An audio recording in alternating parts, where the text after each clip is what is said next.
Imagina só, por um breve momento, a seguinte situação. Alguém é colocado na frente de um espelho vazio. Aham. Não tem truque de luz, não tem nenhuma projeção escondida, nada. Nenhuma tela ali de alta tecnologia. Mas quando essa pessoa foca propriamente com uma intensidade assim absurda, o reflexo de um objeto que simplesmente não existe no mundo físico começa a aparecer. Isso. E aparece super nítido na superfície do espelho. E olha, não é uma alucinação rolando no fundo do olho da pessoa, sabe? A gente tá falando de um evento físico mesmo. Exatamente. É material. Caramba, é um simples pensamento ganhando densidade, se estruturando no ar e rebatendo a luz com força suficiente para criar uma imagem que qualquer um pode ver. É bem denso. E é exatamente esse nível de complexidade que a gente vai enfrentar no nosso mergulho profundo de hoje. Eu tô muito animado para isso. Porque o que torna essa nossa análise de hoje tão fundamental é que a gente não tá lidando com um roteiro de ficção científica. Claro que não. Nem com uma daquelas teses abstratas de magia, sabe? Hoje, a gente vai destrinchar um mecanismo que é extremamente técnico, que é chamado de ideoplastia. Ideoplastia. Nome forte, né? Muito. E a gente vai olhar para isso com base nas fontes da obra Mecanismos da Mediunidade, que é de autoria espiritual do André Luiz. E, olha, o conceito central aqui é avassalador. Sem dúvida. A fonte mostra que a mente humana não apenas processa informações de um lado para o outro. Ela funciona quase como uma impressora 3D de altíssima precisão. Nossa, uma impressora 3D mental. É, tipo isso. Mas no lugar que usar aquele filamento de plástico para criar os objetos, ela usa fluidos invisíveis, energias dispersas do universo para literalmente imprimir a realidade. Missão da nossa exploração de hoje é exatamente essa. Quebrar as engrenagens desse processo todo para entender o como e o porquê disso acontecer. Porque essa capacidade de modelar a realidade ao redor, assim, só com a força do pensamento, não é um superpoder. Não, de forma alguma. Não é reservado para santos iluminados ou entidades de outras dimensões, né? Isso é operado por consciências desencarnadas, sim, mas também por pessoas absolutamente comuns vivendo o dia a dia delas. Exatamente. Pessoas como qualquer um que está acompanhando a gente agora. E é óbvio que ter um poder desses nas mãos sem um manual de instruções é super perigoso, né? Então, para começar a puxar esse fio, a gente precisa olhar para um fenômeno que a própria ciência convencional já estuda há muito tempo. O hipnotismo. Isso, o hipnotismo. Como que isso se encaixa? Olha, a escolha do hipnotismo para explicar a base da ideoplastia é muito didática. Porque ali o processo fica meio que isolado, sabe? Fica visível. Numa sessão de sono provocado, a gente tem um circuito fechado de forças entre duas mentes. Tá, duas mentes conectadas. Isso. De um lado tem o magnetizador, que é quem dita o ritmo da coisa. Do outro tem o magnetizado, que está num estado de passividade, com a mente totalmente relaxada, receptiva, e a dinâmica começa quando o magnetizador dá uma sugestão. Uma sugestão de imagem, por exemplo? Exato. Vamos supor que ele diga assim, olha, tem uma flor brilhante em cima daquela mesa. Uhum. E aí, a partir do momento em que essa sugestão é dada, a mente da pessoa que está hipnotizada entra numa espécie de obediência cega, né? Ela capta esse comando e concentra todos os raios mentais naquele ponto exato da mesa.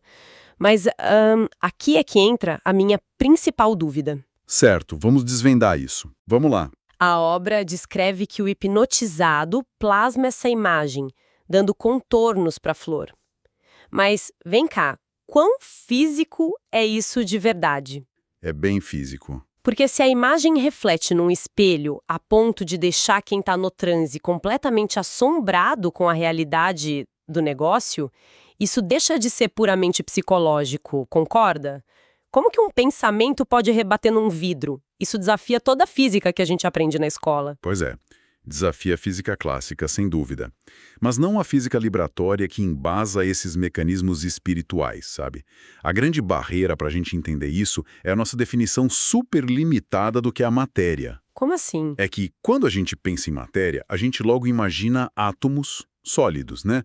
Algo que esbarra na mão, tipo madeira, metal, vidro. Claro, algo palpável. Só que a dinâmica da ideoplastia trabalha com materialidade sutil. Para fazer uma analogia simples para quem está nos ouvindo, pensa nas ondas que carregam o sinal de uma transmissão de TV. Ah, interessante. O ar da nossa sala agora, por exemplo, está atravessado por um monte de informações densas. Cores, sons, movimentos. A gente não vê essas ondas flutuando pelo sofá, mas a gente sabe que elas são incrivelmente reais. Certo. Então o pensamento carrega a mesma propriedade de uma transmissão de dados invisível. Exatamente isso. Mas espera aí, como que o dado de TV vira uma flor na mesa? Então, o mecanismo opera pela conjugação de ondas. Quando o indivíduo foca toda a força mental dele na sugestão do hipnotizador, ele emite oscilações concentradas do próprio espírito em direção àquele espaço físico. E o detalhe mais mecânico de todo esse processo, o pulo do gato, é o que as fontes chamam de percussão sutil. Percussão sutil. Isso. Espera um pouco. Quando eu ouço a palavra percussão, a primeira coisa que vem na minha cabeça é bateria, tambor, banda. Aham, faz sentido. É impacto físico puro. O que significa percussão num contexto de pensamento? Olha, a analogia do tambor é excelente para visualizar a força motriz da coisa. Porque cada onda mental, quando está carregada de vontade e foco, ela age como uma minúscula onda de choque. Uma onda de choque invisível? Exato. Ela bate, ela percute as energias dispersas no ambiente e toda aquela atmosfera fluídica ali ao redor. Pensa num martelinho moldando uma chapa de cobre. Nossa! Só que num nível subatômico. A mente em transe percute essas energias até estruturar, no espaço físico, a tela energética da flor que foi sugerida. Caramba! É por isso que o reflexo no espelho choca tanto o sensitivo. A imagem não é uma falha no cérebro dele. É uma escultura vibratória fundamentalmente verdadeira que foi erguida ali no ambiente da sala. Uau! O pensamento agindo como um cinzel, moldando o próprio ar. Isso obriga a gente a encarar nossa cabeça de um jeito muito, mas muito diferente. Muda tudo, né? Demais. Mas vamos dar um passo além. Se a mente, agindo de forma isolada num consultório com um profissional, já é um projetor holográfico tão implacável, o que acontece quando a gente pega essa mesma mente humana, que é cheia de imperfeições, de ansiedades, e coloca ela no ambiente onde as energias estão livres e cruas?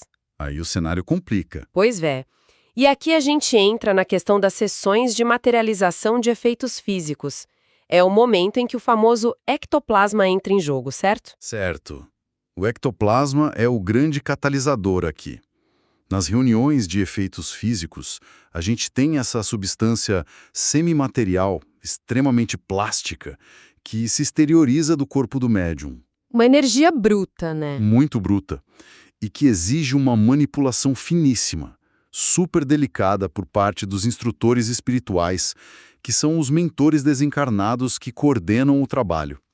O médium, que é quem cede essa energia, precisa manter a mente num estado de passividade total. Que é exatamente como o hipnotizado que a gente estava falando antes. Perfeito. Só que, em vez de obedecer a um magnetizador terreno ali no consultório, ele está sintonizado com um mentor espiritual. Só que o caos humano quase sempre encontra um jeito de invadir a sala, né? E tem um caso narrado nas investigações que parece roteiro de comédia de erros. Se as consequências não fossem tão frustrantes, seria engraçado. O caso da pulseira, né? O famoso caso da pulseira. Para quem está acompanhando a gente, é o seguinte: tem um instrutor espiritual no ambiente, focado num trabalho monumental dificílimo. Ele está manipulando as forças do médium bem aos poucos para materializar a forma de um braço. Um braço humano. Isso. Para estudo, para comprovação. E o ambiente exige, assim, um silêncio mental absoluto. E do nada, um pesquisador terreno, um dos caras presentes na sala, aponta o dedo e exige em voz alta: eu quero uma pulseira no braço. Materializem uma pulseira. Olha o nível da quebra de decoro. Sim. E o impacto disso é fulminante, não é? É destrutivo. Porque lembra daquela obediência cega da mente no hipnotismo? O médium, em transe profundo, atua como a antena principal daquela sala. Ao ouvir a exigência, assim, taxativa do pesquisador, a mente mediúnica simplesmente recolhe o impacto da ordem. Num sobressalto mental, o médium abandona instantaneamente a sintonia que tinha com o instrutor superior. Ele larga o mentor falando sozinho. Larga, e ele passa a focar a própria onda mental dele, de forma extremamente inconveniente, em cima do ectoplasma que o mentor estava usando para construir o braço. Gente, é como imagina a tensão dentro de uma sala de cirurgia cardiológica de altíssima complexidade. O cirurgião-chefe está lá, com as mãos abertas, estabilizando uma válvula milimétrica no coração. O instrumentador está do lado dele, em total sincronia. Atenção lá em cima. Lá em cima. De repente, uma pessoa qualquer que está observando da arquibancada do centro cirúrgico levanta e grita: cortem a válvula com bisturi azul agora. Um absurdo total. Sim. E o instrumentador, ao invés de ignorar o absurdo, entra num transe profundo, empurra o cirurgião-chefe para o lado, pega o bisturi azul e começa a operar o paciente para satisfazer o cara que gritou. É insano. E é uma analogia perfeita. É bizarro. Mas isso me obriga a fazer uma provocação para você. Opa, qual seria? Isso levanta uma questão importante. Se o mentor espiritual, que é o cirurgião-chefe dessa história toda, tem toda a sabedoria e a capacidade de manipulação de energias sutis, por que ele não cria um campo de força? Ah, entendi. Sabe? Porque ele simplesmente não bloqueia o pesquisador falastrão e impede que a mente do médium obedeça a essa ordem inútil. Como que a teimosia humana consegue derrubar o projeto de uma inteligência superior? Essa é a grande falácia que a gente comete ao analisar as relações espirituais. A gente costuma presumir que mentores superiores atuam como ditadores benevolentes, sabe?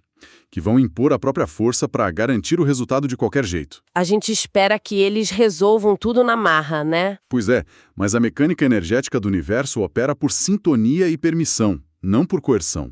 O ectoplasma pertence ao corpo do médium. A energia bruta, os canais vitais, são dele. Certo. O mentor espiritual consegue modelar aquilo apenas e unicamente enquanto houver uma parceria harmônica, um alinhamento voluntário. Quando a onda mental do médium se volta para aquela exigência fútil e começa a projetar a pulseira por conta própria, ele sequestra as rédeas do processo. Ele toma a direção. Toma. E a interferência cria uma barreira de frequência que é impossível de ser penetrada sem violência. E o plano superior não usa violência. O que nos leva ao desfecho terrível desse cenário de caos?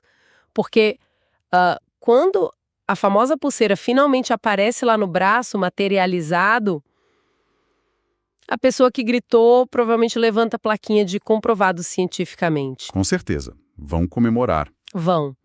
Mas a verdade por trás da cortina é triste demais. Aquilo já não tem nenhum valor revelador. A sessão, que tinha um propósito super profundo de instrução e de consolo do plano maior, degenera num mero espetáculo de mágica. De prestidigitação. Exato. O médium, usando energia puramente mediúnica, atendeu a um caprichinho para a plateia. E a degradação deve ser imediata, né? Muito rápida. A exigência dessas provas fúteis corrompe toda a atmosfera. Quando o ambiente passa a ser governado por pessoas que as fontes descrevem como indagadores e pedinchões inveterados, o padrão de frequência da sala inteira cai na vertical. Despenca. Despenca. E aquela energia que seria usada para manifestação de inteligências elevadíssimas fica restrita à sintonia de agentes espirituais muito, muito mais inferiores. E como que os instrutores superiores lidam com esse fracasso do grupo? Eles, começam a repreender todo mundo, dão bronca, dão lição de moral? É muito comum a gente pensar que sim, né? Que a bondade superior significa subserviência ao nosso erro ou então uma repreensão escandalosa. É o que a gente faria. Mas a dinâmica descrita revela uma atitude completamente diferente. Diante do desinteresse pela instrução genuína, as entidades são sábias, elas são indulgentes, porém pragmáticas. Pragmáticas como? Elas simplesmente se retraem. Tem uma comparação formidável nas fontes com professores super dedicados no ambiente escolar. Imagina um professor que preparou uma aula incrível, enriquecedora, mas ele entra na sala e percebe que os alunos estão ignorando o quadro negro para brincar com umas besteiras inconsequentes lá no fundo da classe. O professor não vai esmurrar as carteiras. Não, ele desiste. Ele silencia. Os mentores assumem uma posição restrita, que é chamada de sentinelas. Eles ficam ali de guarda só para impedir